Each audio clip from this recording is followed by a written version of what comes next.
இது நம்ம ஆதி சார் தானே? அவர் இங்க என்ன பண்றாரு? கூட பாரதி மேடமோட பசங்க இருக்காங்க, அதுவும் ஸ்கூல் யூனிஃபார்ம்ல வேற இருக்காங்களே. சார் இவங்க கூட உட்காந்து என்ன பண்ணிக்கிட்டு இருக்காரு?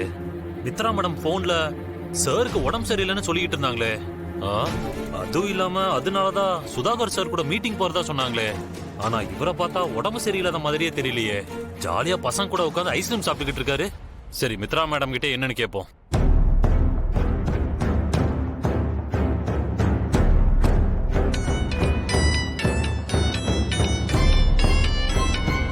இப்ப கொஞ்ச நேரத்துக்கு முன்னாடி தான் மேனேஜர் கால் பண்ணி பேசினாரு.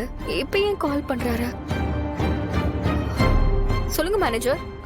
நானும் அண்ணாவும் இப்போ மீட்டிங் போறதுக்கு தான் கிளம்பிட்டு இருக்கோம். மேடம், ஒரு முக்கியமான விஷயம் சொல்றதுக்கு தான் உங்களுக்கு கால் பண்ணேன். என்ன விஷயம்? சீக்கிரம் சொல்லுங்க, எங்களுக்கு டைம் ஆயிடுச்சு. மேடம், ஆதி சாருக்கு உடம்பு சரியில்லைன்னு தானே சுதாகர் சார் கூட நீங்க மீட்டிங் போறதா சொன்னீங்க. ஆமா, இப்ப அதுக்கு என்ன? மேடம், நான் இங்க ஆதி சாரை இப்ப பாத்துக்கிட்டே தான் பேசிட்டு இருக்கேன். அவரு என்னன்னா இங்க பாரதி மேடமோட குழந்தைங்களோட ஒரு ஐஸ்கிரீம் பார்லர்ல ஐஸ்கிரீம் சாப்பிட்டுக்கிட்டு இருக்காரு. மேனேஜர், அப்படிலாம் இருக்காது. அவருக்கு உடம்பு சரியில்லைன்னு ஹாஸ்பிடலுக்கு போயிருக்காரு. நீங்க வேற யாரையோ பார்த்துட்டு ஆதினி கிட்ட பேசிட்டு இருக்கீங்க. அவருக்கு காலையில சுத்தமா உடம்பு சரியில்லாம குளிர் ஜுரத்துல கஷ்டப்பட்டு அவரு முடியாம இருந்ததை நானே பார்த்தேன். அவரா இருக்கிறதுக்கு சான்ஸே இல்லை. மேடம், குளிர் ஜுரத்துல இருக்கிறவரு எப்படி ஐஸ்கிரீம் சாப்பிட முடியும்?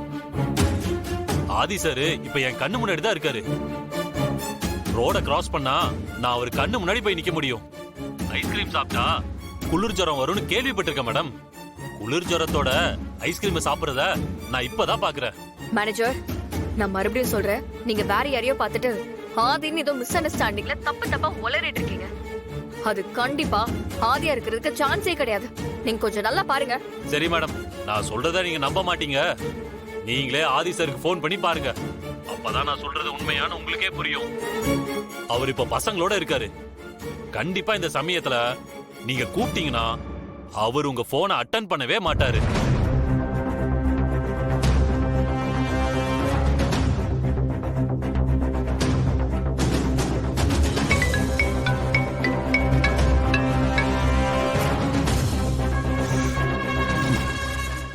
சாப்பிடு சாப்பிடு சாப்பிடு. நான் போன் பண்ண ஆதி வேற அட்டெண்ட் பண்ண மாட்டேங்கிறாரே. ஏய் மித்ரா, டைம் ஆச்சு, என்ன யோசிச்சிட்டு இருக்க? சரி, போன்ல யாரு? ஏதாவது பிரச்சனையா? என்ன சுத்தி என்ன நடக்குதுன்னே தெரியலனா. என்ன விஷயம்னு சொல்லு மித்ரா. யாரு போன்ல? நம்ம மேனேஜர் தான் கால் பண்ணாரு.